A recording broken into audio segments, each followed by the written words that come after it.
Hello, everybody, and welcome back to another episode of Project Maestro, the series in which I create a portable video game console using a Raspberry Pi computer.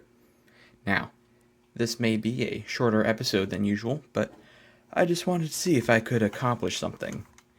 Now, this right here in front of me is it's a PlayStation 2 controller, but as you can see, it's not really great. It's a third-party controller, meaning it's not officially made by Sony, the company who makes PlayStations. It's made by a separate company, and you can't feel this, but it's very cheap and kind of not functional at the moment. So instead of throwing this out, I figured I will see if I can attempt to harvest these analog sticks right here and use them on my final design. Now, I don't know if that's going to be possible, but we will see. So the plan is to rip this bad boy apart and hopefully try to desolder these two analog sticks from the controller. And hopefully I will be successful in doing that, but we shall see. All right. Okay, so I have taken off the shell of the controller and I am left with this little board here and the analog sticks, which is attached to this white ribbon cable here.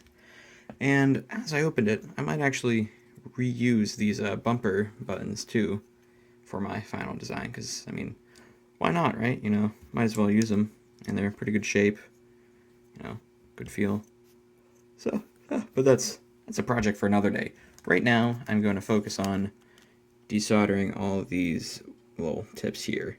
And how will I do that, you may ask? Well, recently I purchased this bad boy. I don't know if you can see it. This bad boy, which is known as a solder sucker. Now, what this does is it creates a vacuum that basically sucks up molten solder. So what you do is you kind of push down on that, and then you press the button, and it creates a vacuum, and when I get solder into its, liquid state by heating it up, it hopefully will suck up said solder and removing it. Now, this may work, may not work, and if it doesn't work, I also have this, which is solder wick, which basically just is kind of the same, but it, instead of sucking it up, it kind of absorbs it like a sponge, the molten solder. So I'll try both methods and see what happens. But first, I have to get my soldering station all set up, so that is the next step. And also, detaching these two boards from each other, which a pair of scissors shouldn't have too much trouble doing. So, yep. Okay, so I now have this all set up, and one thing I should mention is that if you don't know what you're doing, you definitely should not try this at home, because these soldering irons, they get very hot, hot enough to burn you pretty severely. Or, burn a table or a carpet.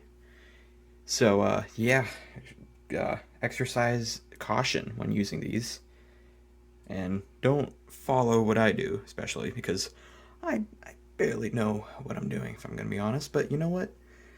It's a learning experience. That's what this whole channel is, So, back to the thing at hand. I have this all set up now. I have this neat, handy dandy, like a holding thing with a nice magnifying glass, so I can see the backside of the circuit board where I'm gonna desolder all these joints. And now I'm just waiting for this soldering iron to heat up. I also have some spare solder here in case I need to, add more solder to remove it, sort of thing. And I will update you what happens. So, yep, fun stuff. Okay, so, may have been a few seconds for you, but it's been about an hour and a half for me trying to desolder these two analog sticks, but alas, I have successfully done it. I've desoldered each and every one of these pins on each of these sticks. Now, I don't even know if I'm going to use these in the final product, because I don't know if you can see that too well, but those pins are not in the best of condition. But you know what, this is more of a test to see if I could desolder in the first place, and I can. It's just, it's a little on the time-consuming side of things, but you know what? It's a learning experience. Well, hope you enjoyed this shorter episode. I'll be posting a longer one soon, maybe. That may or may not involve a bit of wiring. So, hope you enjoyed and stay tuned for more to come. This has been Project Maestro, signing out.